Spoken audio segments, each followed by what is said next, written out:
রাজধানীর তেজগাঁও ট্রাক স্ট্যান্ডে আগুন লেগেছে। আগুন নিয়ন্ত্রণে ঘটনাস্থলে যাচ্ছে ফায়ার সার্ভিসের 3টি ইউনিট।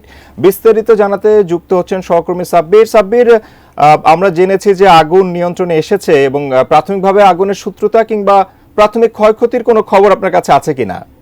এই মুহূর্তে আগুন পুরোপুরি নিয়ন্ত্রণে এবং সকাল 8টা 33 মিনিট নাগাদ এই আগুন ফায়ার সার্ভিসের যে 3টি ইউনিট কাজ করছিল সেই 3টি ইউনিট এসে আগুন নিয়ন্ত্রণে আনে। মূলত সকাল 8টা 5 মিনিটের দিকে দমকল বাহিনীর কর্মীরা এই আগুনের সংবাদ পান এবং এখানকার স্থানীয় জনগণ 999-এ ফোন করে তারপর এই আগুনের সংবাদ দেন এবং তারপর 8টা 10 মিনিটের দিকে ফায়ার সার্ভিসের 3টি ইউনিট এখানে এসে কাজ শুরু করে এবং আপনার ক্যামেরাম্যান নিশ্চয়ই আপনাকে দেখাবেন যে এইখানকার যে আগুন এই মুহূর্তে পুরোপুরি নিভিয়ে ফেলা হয়েছে এবং দমকল বাহিনীর কর্মীরা এখানে আসার পর তারা দ্রুততম সময়ের মধ্যে অর্থাৎ 8টা 10 মিনিটে আসার পর 23 মিনিটের মধ্যেই পুরোপুরি আগুন নিয়ন্ত্রণে নিয়ে আসে এবং তারপর এখন আগুন নিভিয়ে ফেলা হয়েছে।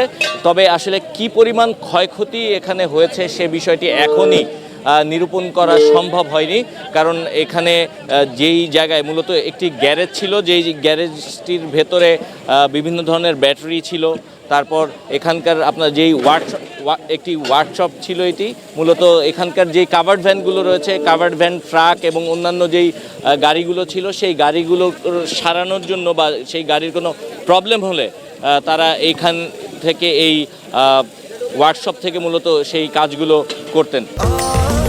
স্বাস্থ্যকর অল টাইম ফ্যামিলি কেক, সব সময় অল টাইম হেলদি লাইফ। এই ওয়ার্কশপ থেকেই ধারণা করা হচ্ছে হয়তোবা শর্ট সার্কিট থেকে এই আগুনের সূত্রপাত এবং আগুন লাগার পরপরই আশপাশের বেশ কয়েকটি দোকান এবং বেশ কয়েকটি ঘর কিন্তু আমরা দেখতে পাচ্ছি যে পুড়ে গেছে এবং তারপর দেখতেই পাচ্ছেন যে দমকল বাহিনীর কর্মীদের সঙ্গে কাঁধে কাঁধ মিলিয়ে এখানকার যারা স্থানীয়রা রয়েছেন তারা এই আগুন নেভাতে সর্বাত্মক সহযোগিতা করেছেন এবং এই মুহূর্তে আগুন পুরোপুরি নেভানো হয়েছে এবং যে ক্ষয়ক্ষতি হয়েছে তা সহজেই আসলে এখন এই মুহূর্তে বলা সম্ভব হচ্ছে না। তবে এই যেই দোকানটিতে অর্থাৎ যেই ওয়ার্কশপটির ভেতরে আগুন লেগেছিল এখানে একজন বৃদ্ধ থাকতেন।